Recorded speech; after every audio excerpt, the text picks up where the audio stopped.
Isang mapagpalang gabi sa inyo mga kapatid. Miyerkules na naman po ngayon, midweek service po natin. Tunay pong napakabuti ng ating Panginoon. Tunay pong kagalakan ko po ang makapagbahagi ng mabuting balita ng ating Panginoon. Isang napakalaking pribilehiyo na ako po ay gamitin bilang daluyan ng salita ng Panginoon. Nawa mga kapatid, nasa maayos kayong kalagayan sa mga oras na ito at patuloy nating nararanasan ang biyaya at habag ng Diyos, ang siyang patuloy na pumupuno sa lahat ng ating mga kakulangan. So mga kapatid, bagamat meron tayong kapamilya na si Tatay Renato ay pumanaw na, sa ating mga Kristiyano, ang pagpanaw dito sa mundong ito ay paglipat lamang sa isang napakagandang kalagayan. Alam po natin na si Tatay Renato ay tunay na may kapahingahan na sa piling ng ating Panginoong Hesukristo at meron na siyang bagong katawan. Yung katawang hindi na nagkakasakit at hindi na nasisira. Sabi doon sa 2 Corinthians chapter 5 verse 1, katawang panglangit na po ang taglay ni Tatay Renato. Alam natin, makakasama natin si Tatay Renato sa takdang panahon na ibinigay sa atin ng Panginoon. So mga kapatid, may mensahe na naman ang ating Panginoon sa gabing ito. Tunay nga po na ang Diyos ay patuloy na nagbibigay ng panawagan.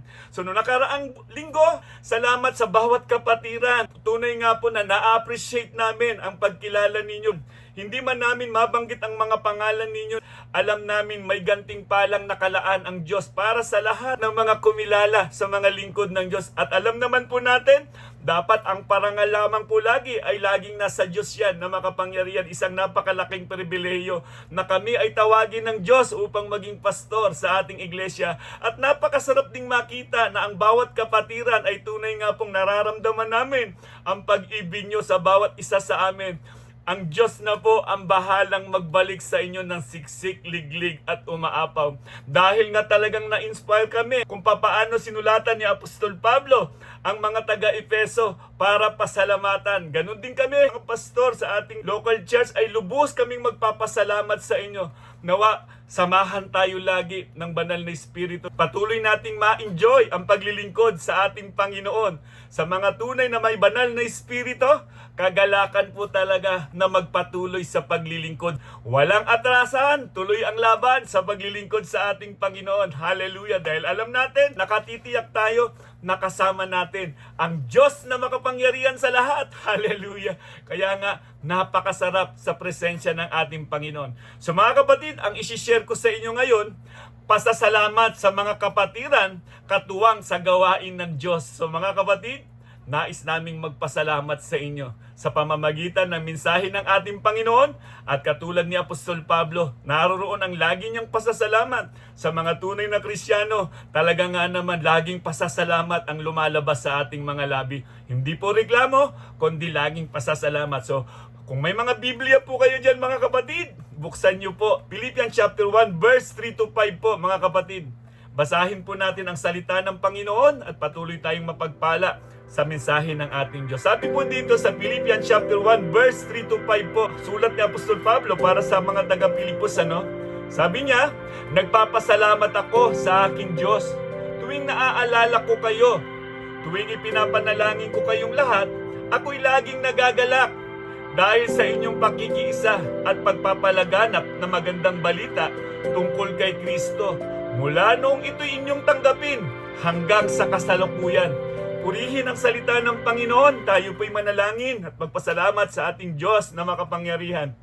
Aming Diyos na dakilat makapangyarihan, maraming salamat po muli, Panginoon, sa mga salita po na aming nabasa, Panginoon. Narinig na naman namin, Panginoon, ang makapangyarihang salita mo, Panginoong Diyos. Ang dalangin namin, Ama, ang pagkilos ng banal na Espiritu mo, Panginoon, sa bawat isa sa amin. Nawa, Panginoon, matanim sa aming puso at sa aming isip ang mga salitang ito at magdulot sa amin, Panginoon, ng paglago ng aming pananampalataya. Dakilang Diyos, gamitin niyo po ako bilang daluyan ng inyong mga salita at kayo po ang laging maitaas, maparangalan ang dakilang pangalan mo sa bawat buhay namin, Ama. Salamat po, Panginoon, at patuloy po kayong kasama namin sa buhay namin ito, Lord God. Nawa, patuloy po kaming tumatag sa aming pananampalataya at patuloy po namin kayong mapaglingkuran, Ama, sa pangalan po ng aming Panginoong Yesus. Amen. Hallelujah. Napakabuti ng ating Diyos. Hallelujah. Kung napapansin ninyo, Isa po ito sa mga regalo ninyo na napakaganda. So salamat sa lahat ng mga miyembro ng Come to Jesus Antipolo. Sobra po talaga naming na-appreciate ang pag-ibig ninyo sa amin. Kung paano nyo minahal ang Diyos, nararamdaman din po namin minamahal nyo rin po ang mga lingkod ng Diyos. So mga kapatid, nabasa po natin kanina ang sulat ni Apostol Pablo. Ito po'y pasasalamat sa iglesia ng Pilipos. Alam niyo po ba mga kapatid, ang kalagayan ni Apostol Pablo dito ay hindi maganda. Siya po ay nakakulong doon sa Roma, nakabilanggo po siya. Sa kabila ng kanyang nararanasan, naroroon pa rin ang kanyang pasasalamat. Kakaiba talaga si Apostol Pablo kung mapapansin natin. Hindi siya natitinag at lagi siyang mayroong sulat para paalalahanan ang lahat ng mga mananampalataya na naroon sa Pilipos para magpatuloy sila. Kaya nga ang aklat ng Pilipos ay isang sulat ng kagalakan, pasasalamat at pananampalataya mula kay Apostol Pablo habang siya ay nasa bilangguan. Hallelujah. Kapatid, alam po natin kapag may banal na espiritu ang isang tao, saan man siya dalhin, mayroong salitang lalabas sa kanyang mga labi. Hindi mo kayang pigilan ng isang may banal na espiritu na ibahagi ang mabuting balita sa lahat ng mga tao. Ang Pilipos chapter 1 verse 3 to 5 ay nagpapakita ng puso ng isang lingkod ng Diyos na marunong magpasalamat sa mga kapatiran na tapat na nakikibahagi sa gawain ng Ebanghelyo, sa panalangin, suporta at paglilingkod. Maraming salamat sa inyo mga kapatid. Gaya ng sulat ni Apostol Pablo, talaga nga namang nag-uumapaw sa puso ni Apostol Pablo, bagamat hindi man nila nakakasama si Apostol Pablo sa Pilipos, pero nagpapatuloy sila sa paglago sa kanilang pananampalataya. Ganon din po kaming mga pastor. Kapag nakikita namin ang mga membro o mga kapatiran ay patuloy na lumalago sa pananampalataya, kakaibang kagalakan ang aming nararamdaman. Mga minamahal kong kapatiran sa Panginoon, ngayong gabing ito ay hindi lamang para sa lingkod o pastor, kundi para sa buong iglesia, nakatuwang ng mga pastor sa gawain ng Diyos. Bilang inyong mga pastor, ako po ay lubos ay nagpapasalamat sa bawat isa. Kayo ang aming inspirasyon at katuwang sa bawat panalangin, sa bawat sakripisyo at sa bawat pagtulong ninyo. Naroroon ang kabutihan ng Diyos na kumikilos sa ating kalagitnaan. Hallelujah! Hallelujah! Tunay nga po na ang Diyos ang nagpapalakas sa atin at nagbibigay ng tagumpay sa lahat ng ating mga binabalak. Hallelujah! Katulad ni Apostol Pablo, mga kapatid, sa mga taga-Pilipos na masasabi rin natin ngayon, ang ating memory verse na sinasabi ni Apostol Pablo, sa Pilipos chapter 1 verse 3, nagpapasalamat ako sa aking Diyos tuwing naaalala ko kayo. Hallelujah. Ganon din po kaming mga pastor. Sa tuwing naaalala namin ang mga ginagawa niyo, lubos kaming nagpapasalamat sa Diyos dahil meron kaming mga kapatiran na tunay na bumabalikat sa gawain ng ating Panginoon. Walang tagumpay sa isang iglesia kung ang pastor lamang ang kumikilos.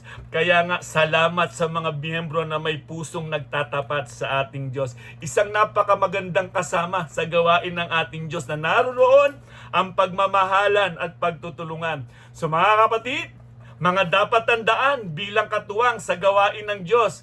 Unang-una po mga kapatid, ang pasasalamat ay laging ipinahahayag. Hallelujah. Kapatid, dapat po, dahil meron tayong bibig, may labi tayo, may salita tayo, na ang pasasalamat ay laging ipinahahayag. Sabi nga doon sa mga taga-Thessalonica chapter 1 verse 2, lagi kaming nagpapasalamat sa Diyos dahil sa inyo at tuwina'y kasama kayo sa aming mga dalangin. Si Apostol Pablo ay nagpapasalamat hindi lang sa mga biyaya, kundi sa mga taong ginamit ng Diyos upang tumulong. Kami po mga kapatid ay lubos na nagpapasalamat sa mga nakakasama namin, nakakatuwang namin sa gawain ng Panginoon. Kayo po yung kapatid. Kung papaano nyo ino-honor ang lingkod ng Diyos, kami din po, kinikilala din po, ino-honor din po namin kayo na kayo ang katuwang namin sa gawain ng Panginoon. Maraming salamat po sa inyo mga kapatid. Masarap din pong makarinig mga kapatid na kapag ang isang tao ay marunong magpasalamat, ibang impact din po yan sa puso ng isang taong pinasasalamatan. Kapag natutunan nating magpasalamat, mas lalo tayong pinagpapala ng Diyos. Maliit man na bagay o malaking bagay man, dapat laging magpasalamat sa ating Diyos. Kapag natutunan nating magpasalamat, mas lalo tayong pinagpapala ng Diyos. Magandang marinig sa ating mga labi yan, mga kapatid. Ang pasasalamat lalo na sa ating Panginoon. Kung maalala po natin ang ating Panginoong Jesucristo na naisulat sa Luke chapter 17, kung papaanong ang Panginoong Jesucristo ay naghahanap din na magpapasalamat sa Kanya. Kung maalala niyo po sa kwentong ito, meron pong 10 ketongin na pinagaling ng ating Panginoon. Subalit alam po natin, isa lang ang bumalik at nagpasalamat sa ating Panginoon. Ano ang sabi ng ating Panginoong Jesucristo? Hindi ba 10 ang aking pinagaling? Bakit iisa lamang ang bumalik para magpasalamat? Hallelujah! Nalugod ang Diyos do sa isang yon. Kahit may mga pagsubok sa buhay natin na dumating, dapat lagi pa rin magpasalamat sa Panginoon hanggat nandyan yung lakas, nandyan yung hininga, nandyan yung buhay. Kahit may mga pagsubok, laging magpasalamat sa Diyos. Huwag mong tignan ang mga negatibong nangyayari sa buhay mo. Kaya nga mga kapatid, dapat nating tandaan, ang pusong marunong magpasalamat ay pusong marunong makakita ng kabutihan ng Diyos kahit sa gitna ng kahirapan. Tandaan po natin kapatid yan. Kaya masarap din kasama yung mga kapatiran na lagi marunong magpasalamat. Pangalawa pong punto mga kapatid, ang kapatiran ay katuwang sa gawain ng Diyos. Hallelujah! Tunay po mga kapatid, kayo po ang katuwang namin sa gawain ng Diyos. Hallelujah! Salamat sa Panginoon. At ang Diyos din po ang naglagay sa inyo. Kaya sabi dito, sa 1 Corinthians chapter 3 verse 8, ang nagtatanim at nagdidilig ay parehong manggagawa lamang. At ang bawat isa ay tatanggap ng gantimpala ayon sa kanyang pagsisikap. Sa verse 9 po, kami kapwa manggagawa ng Diyos at kayo ang kanyang bukirin. Kayo rin ang gusali ng Diyos. Hallelujah! Ang simbahan kapatid ay hindi itinayo ng iisang tao lamang, kundi ng mga taong may pusong nagkakaisa sa paglilingkod sa Diyos. Hallelujah! Mga kapatid, meron tayong kanya-kanyang ginagampanan. Kung nagpapangsyon ang lahat ng mga kapatiran ayon sa pagkatawag ng Diyos, makikita natin ang ganda ng isang iglesia. Makikita natin ang liwanag ni Kristo sa ating iglesia kung ang lahat ay kumikilos ayon sa kanyang kaloob na ibinigay sa atin ng ating Panginoon. Ang bawat isa ay may mananalangin. Mayroong mag-aawit at mayroong mga naglilinis at mayroong nagbibigay. Ang lahat ng ito ay mahalaga sa mata ng Diyos. Kaya nga mga kapatid, kung ano ang kaloob mo, mahalaga ka sa isang iglesia. Kaya dapat pagbutihin ang lahat ng mga kaloob na meron tayo. Kung mapapansin po natin mga kapatid, noon sa mga baryo kapag may lilipat ng bahay, sabay-sabay na binubuhat ng mga kapitbahay. Gamit ang kawayan, walang bayad, walang reklamo, tulong-tulong. Sa madaling salita, ang tawag dito ay bayanihan. Madalas itong nakikita sa mga probinsya. Kung napapansin natin, siguro noon, madaling ilipat ang bahay dahil nagkakaisa sila at tulong-tulong silang pasanin. Madali silang nakakarating kung saan man nila nais dalhin ang bahay na iyon. Pero kung papansinin natin, kung mayroon doon na hindi kumikilos at para bang pabigat lamang, bagamat naroon man, hindi man bumubuhat, tumatagal ang paglipat. Kaya nga mga kapatid, sa ating local church, nakakatuwa lang dahil lahat nagpapangsyon. Meron tayong ginagampanan at alam natin sa bawat ginagampanan natin, iisa lang ang gusto nating paglingkuran, ang Diyos na makapangyarihan. So ganyan din tayo, kasimbahan, nagtutulungan, nagkakaisa at walang iniisip na kapalit, kundi ang para sa kaluwalhatian ng Diyos. Hallelujah! Yan ang mga tunay na tatak ng isang Kristiyano. Dahil ang paglilingkod, hindi nakabase sa tao, kundi sa Diyos na siyang tumawag sa iyo. At tunay nga po, sa isang tunay na Kristiyano, naintindihan mo kung sino ang unang nagmahal sa atin. Dahil sa pag-ibig ng ating Panginoon, susunod tayo sa kalooban ng ating Diyos na makapangyarihan. Yan ang unang nakikita sa mga tunay na Kristiyano. Pagmamahalan, pagpapakumbabaan ng loob, pagrespeto sa bawat isa. Sabi nga sa Hebrews chapter 10 verse 24 hanggang 25, sikapin din nating gisingin ang damdamin ng bawat isa sa pagmamahal sa kapwa at sa paggawa ng mabuti. Verse 25 po, huwag nating kaliligtaan ang pagdalo sa ating pagtitipon gaya ng ginagawa ng ilan. Sa halip, palakasin natin ang loob ng isa't isa, lalo na ngayong nakikita nating malapit na ang araw ng Panginoon. Hallelujah! Ang simbahan ay hindi naitayo sa talento ng iilan, kundi sa pagkakaisa. So mga kapatid, mahalaga ang fellowship sa ating iglesia, kung saan nariyan ang Moms Fellowship, nandyan ang Kingsmen's Fellowship, nandyan ang Youth Fellowship. Ang bawat gawaing inilagay ng Diyos, may dahilan yan upang palakasin ang pananampalataya ng bawat isa. Kaya mahalaga yan, dapat din nating pahalagahan. Dapat present tayo sa mga gawain yan. Madalas ko po itong sinasabi, dapat ang paglilingkod ay nakapokus sa ating Panginoong Hesukristo. Kung sakali mang tamarin ang ating kapatid sa iglesia sa paglilingkod, isa ka sa babalikan sa Kanya upang siya ay manumbalik muli at magkaroon muli ng sipag sa gawain sa ating Panginoon. Merong malasakit ang mga tunay na Kristiyano. Meron tayong damayan, tulungan sa paglago sa ating pananampalataya. Dahil naniniwala po ako, iisang pag-ibig ang bumubukal sa puso ng isang tunay na Kristiyano. Nagmula yan sa ating Panginoong Hesukristo.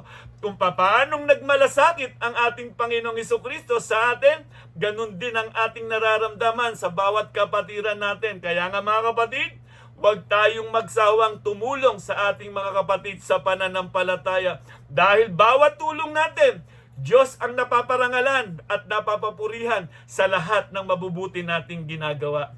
Pangatlo po mga kapatid, Diyos ang nagpapala sa matapat na paglilingkod. Hallelujah!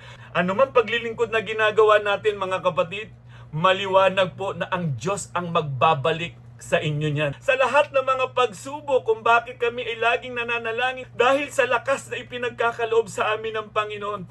Yan ang inilagay sa puso namin bilang mga pastor na patuloy kayong mahalin. Salamat na lamang sa ating iglesia, wala namang mga pasaway na mga kapatiran. Dahil nga tunay na Kristiyano, may banal na espiritu, laging handang sumuporta sa gawain ng ating Panginoon. Sabi dito sa Hebrews chapter 6 verse 10, makatarungan ng Diyos, hindi niya malilimutan ng inyong ginawa at ang pagmamahal na inyong ipinakita at hanggang ngayon ipinakikita sa pamamagitan ng paglilingkod ninyo sa mga hinirang ng Diyos. Hindi nakakalimutan ng Diyos, mga kapatid. Ano man ang ginawa ninyo, mga kapatid, recorded dyan sa langit. Kaya lubos din kaming nagpapasalamat dahil alam namin may mabuting puso ang aming mga kapatid sa pananampalataya. Hallelujah! Hallelujah! Mga kapatid, maaaring hindi lahat ng ginagawa natin ay napapansin ng tao, ngunit ang Diyos ang nakakakita ng lahat. Kaya masarap maglingkod dahil recorded yan sa ating Panginoon. Hindi ka man mapasalamatan ng ibang tao, hindi man makita ang kabutihang ginagawa mo, pero ang Diyos nakikita niyan. Isang magandang illustration na naman ang gusto kong i-share sa inyo mga kapatid. May isang matandang babae sa simbahan na araw-araw naglilinis ng upuan nang walang nakakapansin. Isang araw, nilapitan siya ng pastor at nagpasalamat. Ngumiti siya at sabi, "Pastor, hindi ko po ito ginagawa para mapansin, kundi dahil mahal ko ang Diyos." Hallelujah! Nakakatuwang marinig ang ganito, makita sa ating iglesia.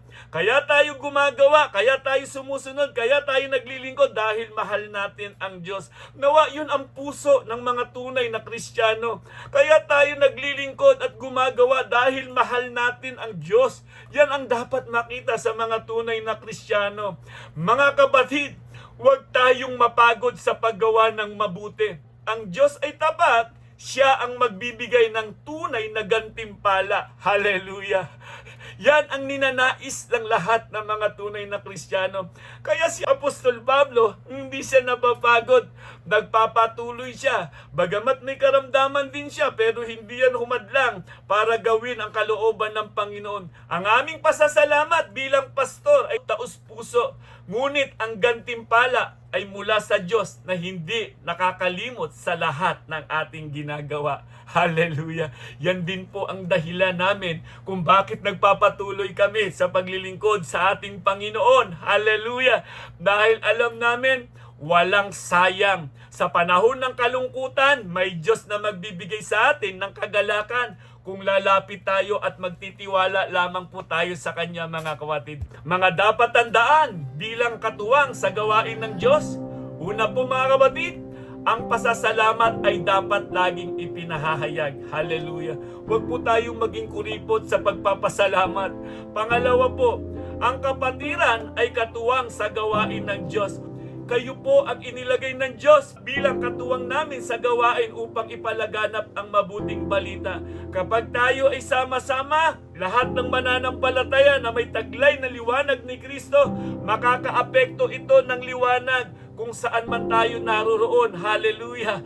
At ang Diyos ang laging napapapurihan, napapasalamatan. Pangatlo po, mga kapatid, Diyos ang nagpapala sa matapat na paglilingkod. Kung ang mga kapatiran natin ay pinaglilingkuran natin at inaakay natin na patuloy silang lumago sa pananampalataya, tandaan mo, kasama yan sa plano ng Diyos kung bakit pinag-isa niya ang lahat ng mananampalataya para walang maiwan, sama-samang lalago sa pananampalataya. Hallelujah! Sa tuwing nakikita namin ang inyong mga ngiti at pasasalamat, nagpapatibay din po sa amin na magpatuloy na maglingkod sa ating Diyos na makapangyarihan. Tunay po na napakabuti ng Diyos. Pinagsama niya tayo sa isang lugar, sa isang gawain upang patuloy nating maparangalan ang Diyos na makapangyarihan sa lahat. Sa akin pong pagtatapos, sa 1 Corinthians chapter 15 verse 58, kaya nga mga minamahal kong kapatid, magpakatatag kayo at huwag matinag. Maging masipag kayo sa paglilingkod sa Panginoon dahil alam ninyong hindi masasayang ang inyong paghihirap para sa Kanya. At pagdating ng rewarding time, tunay nga po na hindi ka matatakot. Naroon ang kagalakan mo na humarap sa ating Panginoon. Gaya ni Apostol Pablo, pinananabikan niya na makaharap ang Diyos na makapangyarihan sa lahat. Nawa ganun din po tayo, mga kapatid. Kung bakit nabubuhay tayo sa mundong ito, kundi para maparangalan ng Diyos. Huwag nating sayangin yung buhay na meron tayo. Alam natin galing sa Diyos yan. At alam natin binigyan tayo ng Diyos ng pagpili. Oras-oras, minuto. Piliin natin laging mapalapit sa Diyos. Nandyan ang salita ng Diyos na gumagabay sa atin. Nagre-rema ba sa buhay natin ang panawagan ng Diyos? Tunay po na napakabuti ng Diyos.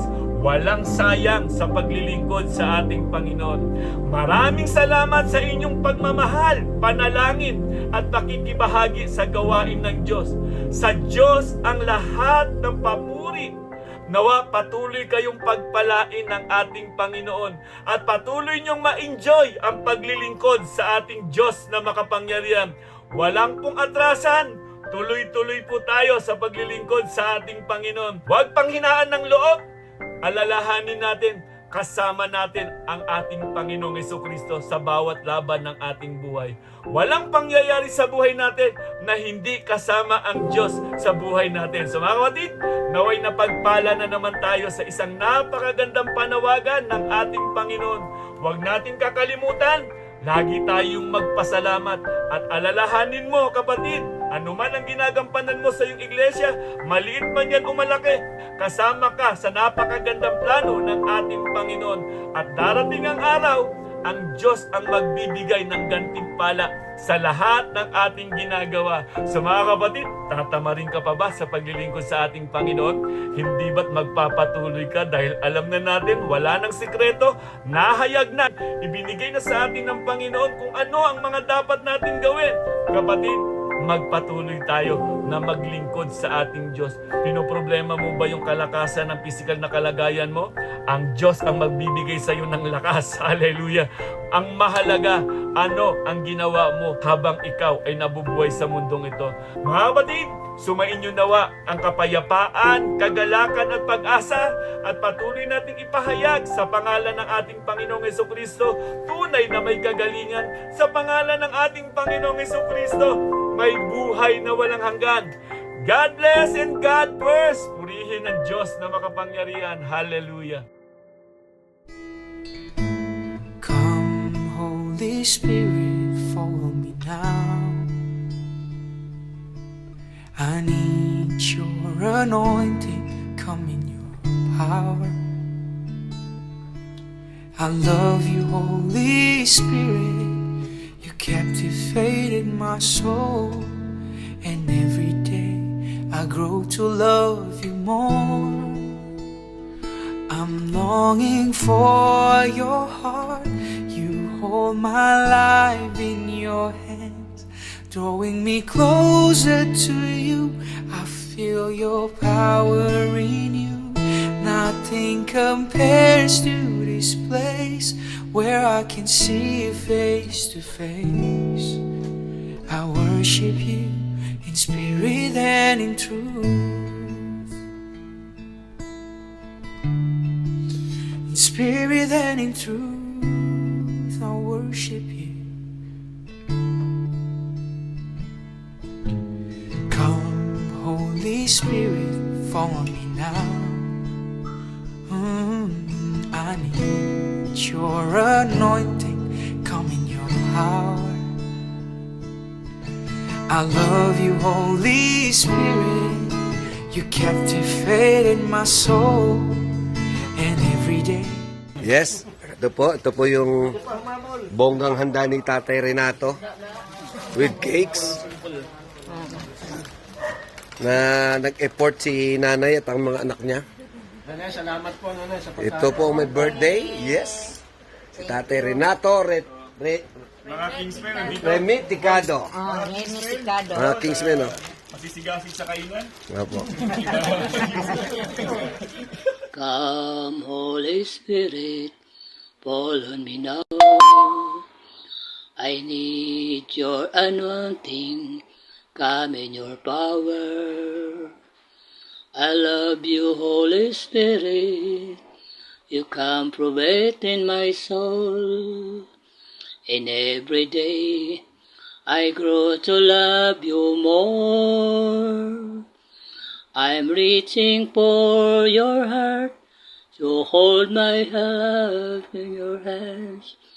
Growing too closer to you. I feel your power in you. Nothing compares to this place where I can see you face to face.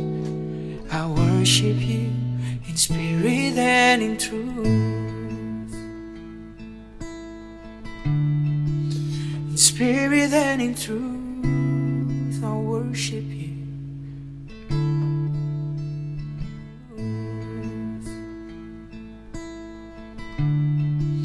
In spirit and in truth, I worship you. Come, Holy Spirit, follow me now. I need your anointing.